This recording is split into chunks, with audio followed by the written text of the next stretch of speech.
Welcome back, folks. My name's Shane. I recently did a video regarding the new firmware update for the S5 Mark II and X, which improves the IBIS performance, autofocus performance, and a whole bunch of other features. If you missed that, I'll link it down in the description. But one of the cool suggestions in the comment section was, can I do a comparison between the standard and E-stabilization modes now found on the S5 Mark II and X, of course, and the G9 Mark II. So that's what this video will do.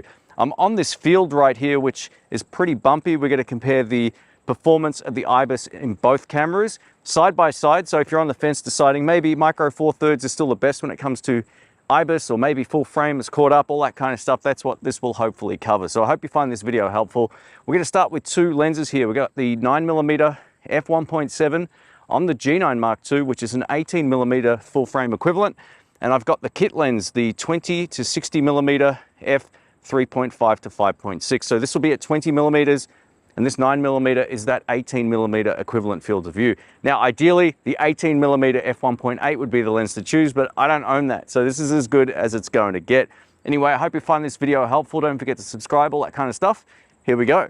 All right, let's start with the G9 Mark II and this 9mm f1.7 prime lens without the electronic E-stabilization on. So this is just the standard IBIS of the camera using a prime lens. So let us know how this goes. It's quite bumpy on the ground here, so I'm just holding the camera like this for all of the tests. And now we're over to the Panasonic S5 Mark II X and the kit lens at 20mm f3.5. Now, ideally, the 18mm f1.8 would be the lens to choose, but I don't have that one, and I don't plan on buying it right now, at least anyway. So this is just the standard IBIS of the camera without any of those E-stabilization modes. And for reference, this is how I'm holding the camera.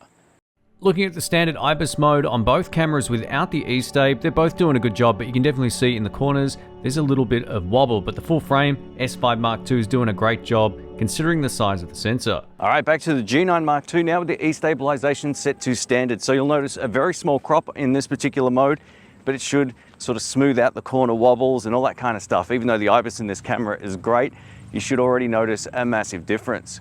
And now with the E-stabilization set to standard on the S5 Mark II X, can you see a huge difference? I'll show you an A/B comparison between this right after this take, just so you can get a good sense of what's going on. But essentially, I can already see on the selfie screen just how much more stable this actually is. And again, I'm not holding it any further out, but it has cropped in ever so slightly. Looking at both of these side by side, they're both extremely usable, but the S5 Mark II X is actually slightly better. It's not giving me any sort of weird rotational effect. It could be the field of view, but overall, I think it's doing a better job. And now we've got the stabilization set to high. So this is the E-stabilization maxed out. You're going to notice a crop in this particular mode even more so, but it's going to give us the best results. And if you plan on using the E-stabilization, this 9mm f1.7 is a great choice. So you can get excellent results just by holding the camera like this. I don't have to stretch my arm out or anything like that. It's nice and comfortable, and I've still got a really good field of view. This is the S5 Mark II X on high mode, so you can get a good sense of how much this is cropped into before, which is quite a lot. So while you can get excellent stabilization in high mode with this particular camera, works best if you're behind the camera or if you've got a wider lens or longer arms than me. So this is how far I have to hold this away from me now to get this type of field of view. But if you can live with this, of course, it's going to work. But again, I think the 18mm f1.8 would be the lens to choose for this scenario, at least for vlogging anyway. And with the E-stabilization set to high, I much prefer the G9 Mark II just because it doesn't crop in anywhere near as far as the S5 Mark II. Now, while the stabilization on the S5 Mark II is excellent in this particular test, it's definitely cropping in a whole lot more than the difference on the G9 Mark II. So if you want to use high, Micro Four Thirds gets the win. Let's take a look at the crop factor on the E-stabilization. So this is standard. This is E-stabilization in standard mode. It just crops in a hair. And this is high mode on the G9 Mark II. So as you can see, it does crop in, but nowhere near as much as the S5 Mark II. Here's the crop factor on the S5 Mark II in standard IBIS mode. E-stabilization set to standard. And E-stabilization on high. Now, this IBIS performance is still fantastic, but there's definitely a much larger crop on the full frame sensor camera than on the Micro Four Thirds.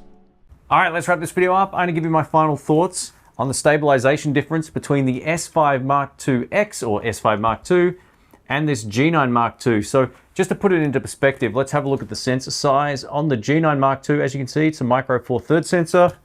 On the S5 Mark II and X, we get a much larger full frame sensor. The S5 Mark II has to work harder to get the same sort of stabilization results as Micro Four Thirds, and this was evident when it came to the high E stabilization mode. The G9 Mark II crops in, but it doesn't crop in anywhere near as much as the S5 Mark II or X. But I have to say, I'm very impressed with how this performed in terms of its overall image stabilization. I was really impressed. So whether you're shooting on high E stabilization or the standard mode, the image stabilization for a full frame camera is exceptional, but the G9 Mark II gives us less crop. So that may be advantageous depending on your shooting scenario and your lens lineup. At the end of the day, if you're working behind the camera, you'll get excellent results out of both, but just know that high mode will crop in quite a lot more on the S5 Mark II than it does on the G9 Mark II, but both are excellent. Let me know your thoughts. Thanks again for watching. If you enjoyed the video, leave a thumbs up. I will catch you on the next one. See ya.